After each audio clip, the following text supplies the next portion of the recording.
Hi guys! Welcome back to my vlog. Today's video, luto lang tayo ng ginisang munggo. Ating mga sangkap, sibuyas, kamatis, bawang, at ang ating chicharon. Ayan, crunching chicharon. Ayan ang ating subak for today or sahog. Ayan, meron tayong nor at meron din tayong asin.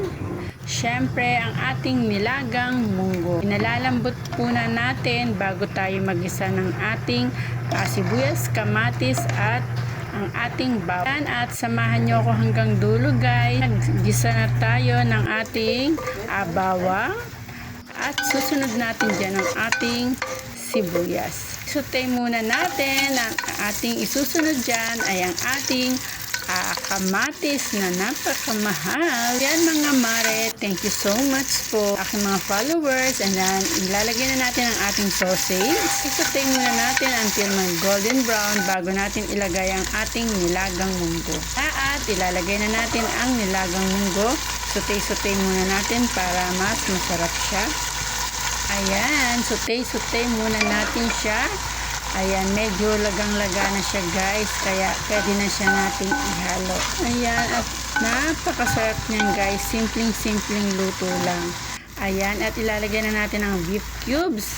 Ito ang ating sasahog, ating asin, syempre ilalagay na natin. Mix until mag-combine lahat ng ating flavor. Yung asin, yung beef cubes, yung sausage, at ilalagay na natin ang ating tubig. Yan, hanggang sa kumulo. Ayan, habang kumukulo siya, bagay na bagay ngayong tag-ulan ang ating ginisang munggo. And guys, kung bago ka pa lang sa channel ko, like and share. Please, don't skip ad guys. Inilalagay na natin ang ating chicharon na napakarami para mas malasa ang ating ginisang munggo. Ay naglagay ng gulay guys kasi kakain ng aking boss, ayaw niya ng mga gulay.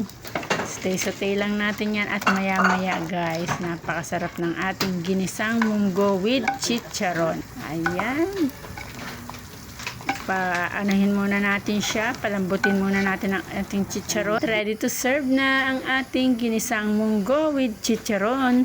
Maraming salamat sa aking mga followers, subscribers at new subscribers. Thank you so much and magandang buhay guys!